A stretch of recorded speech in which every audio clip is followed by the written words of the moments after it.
According to the A Hat in Time Twitter, the smooch button was a last-minute addition and was inspired by the analog dabbing of Yo Noid 2 Enter the Void. JonTron was originally going to voice the Moon Penguins, but in the final release of the game he placed the Owl security guard for Dead Bird Studio. In Mafia Town during the day, a golden bird can be seen near the golden bells. It's presumed that this is a reference to the golden birds found throughout Mario Sunshine that provide shine sprites when sprayed with water. There are over 28 different loading screens drawn by lead 2D artist Jenna Brown for almost every level in the game. Grant Kirkhope of Rare and Platonic fame did the music aboard Hat Kid's spaceship as a guest composer. Despite A Hat in Time's 3-year-long development cycle, a few of the members of the dev team never actually met in person, as the team spans 4 separate countries. Mick Lauer, aka Rice Pirate, provides his voice for miscellaneous subcon creatures and the Merchant. In the attic of Queen Vanessa's mansion, using the mask reveals an outline of Raz from Psychonauts, one of the games that inspired A Hat in Time. A Hat in Time's original Kickstarter goal was $30,000, but by the time the campaign was over, it had raised $296,360. Jonas Karlev is the original mind behind A Hat in Time and began development after feeling a lack of 3D platformers, especially from Nintendo. Karlev was originally the sole developer behind the project, but frequent delays of the game made him add more and more people to his roster, which eventually became Gears for Breakfast. Karlev didn't expect the success of A Hat in Time's Kickstarter, due to him feeling that Donkey Kong 64 ruined the 3D platformer genre with an overstimulating amount of collecting. Despite never removing them in-game, DJ Grooves has textured eyes under his sunglasses. Less than a month before the game's official release, Gears for Breakfast released a speedrunning event showcasing a few of the levels. Within 24 hours, over 130 speedrun submissions were added to speedrun.com for the event. Xander Mobus, best known for his role as the Smash 4 announcer, lends his voice to the conductor in the Battle of Birds. The Can's Hat Kid can kick aren't actually part of a physics engine, but instead is hand-coded and animated. The chapter Battle of the Birds went through many iterations before the final release. At first, the conductor segments were a completely different chapter called Trainwreck of Science. Then the chapter became about the rivalry between the filmmakers called The Last Bird Standing in 2016, before ultimately landing on the name Battle of the Birds.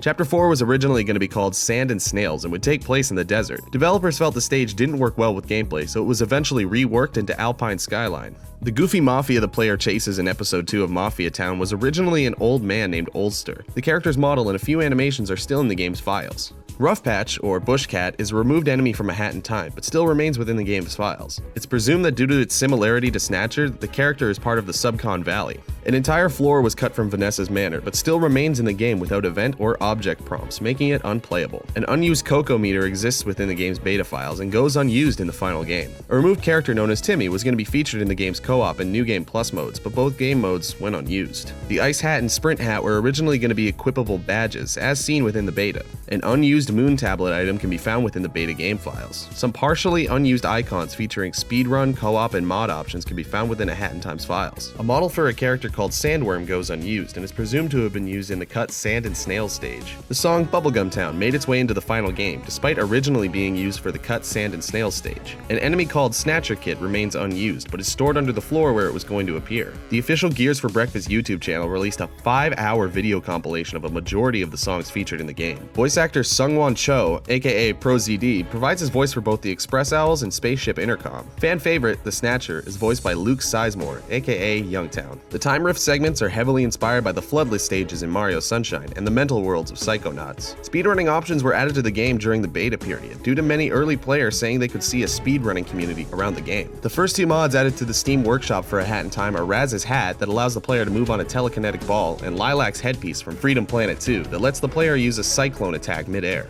The chapter Murder on the Owl Express had been completed as early as A Hat in Time's alpha release, but wasn't showcased until Gamescom 2017. The Murder on the Owl Express was inspired by a chapter in Paper Mario: The Thousand Year Door, and there's even a reference to Zest T from one of the Express Owls, stating they lost their contact lens. The original concept for Murder on the Owl Express involved searching for clues with a magnifying glass, but designer Jonas Karlev didn't want to leave the mechanics unused for the rest of the game. Before the finger gun animation was decided upon for stealth sections, the original idea had Hat Kid walking around holding her cape like Batman or Dracula. Hat Kid wasn't originally going to be able to switch hats, just badges, but after fan feedback, the team wanted to give the player multiple cute hats with corresponding abilities. Dive boosting is a technique where the player jumps out of a dive right before hitting the ground, giving them a large speed boost. Hat Kid originally couldn't climb up walls before wall sliding, but developers felt like if the player missed a jump and a ledge grab, they should have the opportunity to save themselves. Badges originally functioned the way Yarn does, requiring a certain amount collected to unlock more. Entering the open garbage bins in Mafia Town gives Hat Kid stink effects. Though Oldster as a character never made it into the final game, he can be seen frozen in Queen Vanessa's mansion. Within 3 days of the game's release, A Hat in Time received an overall review of overwhelmingly positive on Steam. Workshop is available for A Hat in Time because of Jonas Karlov's avid support of modding.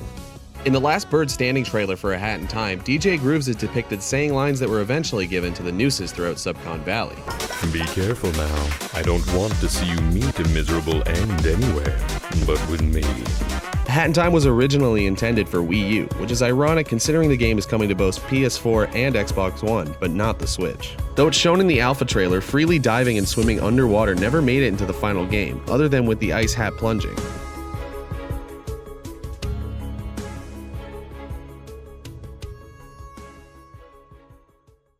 Hey everyone, thanks for watching another 50 Fast Facts. Be sure to hit a button to keep up to date on everything Neb, and if you enjoyed the video, leave a like so others can stumble upon this naturally. Special thank you to Other M from the Cutting Room Floor to let me use their discoveries in this video. I had a really good time making this, so I hope you learned something. Thanks again. Until next time.